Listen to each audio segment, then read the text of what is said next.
देश की सबसे पुरानी पार्टी कांग्रेस छोड़कर भारतीय जनता पार्टी का दामन थामने वाले और उसके बाद बीजेपी में आने के साथ ही नागरिक उड्डयन और इस्पात मंत्री बने ज्योतिरादित्य सिंधिया का कद दिनों दिन बढ़ता जा रहा है।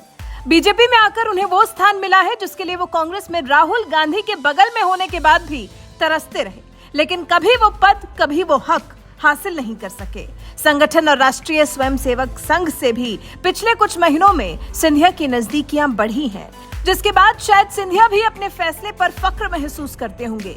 लेकिन उसके बाद भी गलतफहमी पाले बैठी कांग्रेस को लगता है कि कभी तो वो मौका आएगा जब सिंधिया घर वापसी करेंगे, कभी तो वो मौका आएगा जब सिंधिया कांग्रेस में लौटना चाहेंगे। तभी तो कांग्रेस के वरिष्ठ नेता जयराम रमेश ने ज्योतिरादित्य सिंधिया को लेकर एक बहुत ही बड़ा और घटिया बयान दे दिया है। शुक्रवार को वैसे तो जयराम रमेश कांग्रेस छोड़ बीजेपी का दामन थामने वालों पर भड़क रहे थे, लेकिन ज्यादा नाराजगी लग रहा था जैसे उनकी ज्योतिरादित्य सिंधिया से ही थी। तभी तो सिंधिया को 24 कैरेट का गद्दार कह रहे हैं जयराम रमेश। जयराम रमेश ने कहा, कपिल सिब्बल जैसे नेता जो पार्टी से अलग होने के बाद शांत हैं और कांग्रेस के खिलाफ कुछ नहीं बोल रहे हैं, वो दोबारा से पार्टी में वापसी कर सकते हैं, लेकिन ज्योतिरादित्य सिंधिया और हिमंता बिस्वा शर्मा जैसे नेता जो लगातार कांग्रेस के खिलाफ हमला बोल रहे हैं, उनको पार्टी कभी भी वापस आने का चांस नहीं देगी।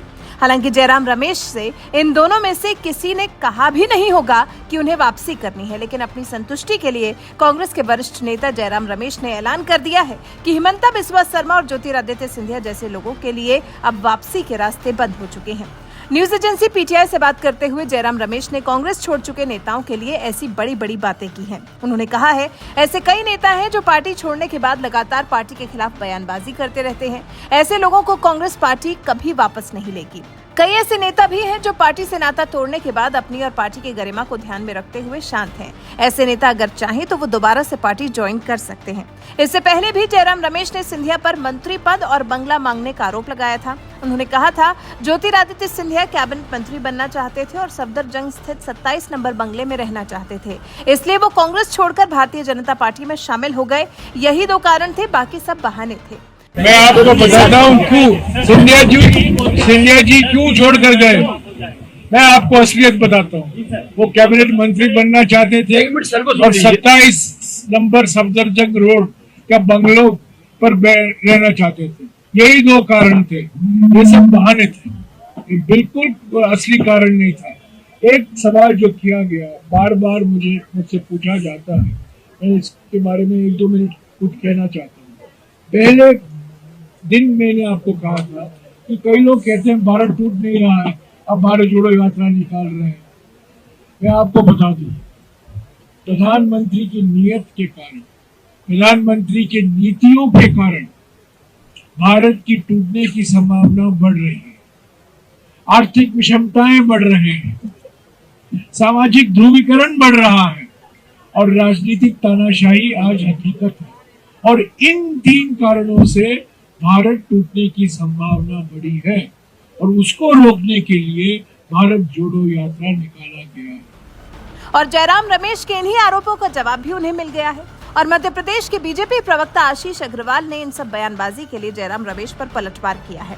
उन्होंने ट्वीट किया, पूछा, गुलाम नबी आजाद, कपिल सिब्बल, जयवीर शेरगिल, कैप्टन अमरिंदर सिंह आदि नेता क्यों छोड़कर गए? इन्हें कौन से मंत्री पद मिल गए? आप कब तक हाईकमान की नाकामियों पर पर्दा डालते रहेंगे? बिल्ली की आंख मूंद लेने से अंधेरा नहीं हो जाता।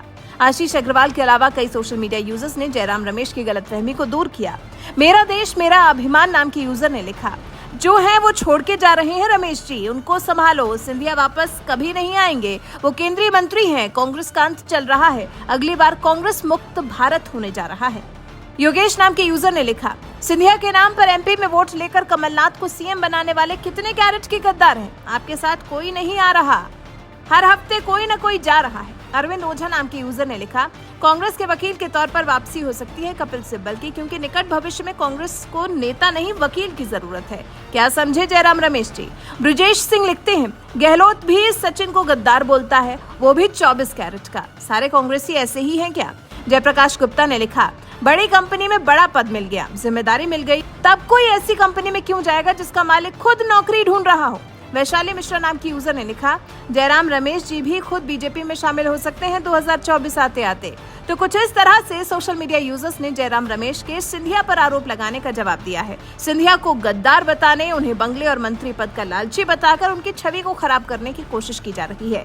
ये खींच दिखाई देती है जयराम रमेश की कि जिस शख्स की कांग्रेस ने कभी कद्र नहीं की, जबकि वो जी जान से अपना सब कुछ पार्टी को दिए रहा, लेकिन अब जब यही सामान सिंधिया को बीजेपी में मिल गया तो लग रहा है जैसे कांग्रेस इसे हजम नहीं कर पा रही है। और न जाने क्यों जयराम रमेश को भी अब आस है कि सिंधिया लौटकर कांग्रेस में आएंगे। वैसे आपको क्या लगता है, क्या ज्योतिरादित्य सिंधिया कभी भी लौटकर कांग्रेस में जाएंगे? और वो भी तब जब जयराम रमेश सिंधिया को सीधा 24 कैरेट का गद्दार बता रहे हो। ऐसे कांग्रेस के वरिष्ठ नेता के लिए आपके मन में क्या विचार है? कमेंट कर हमें जरूर बताइएगा।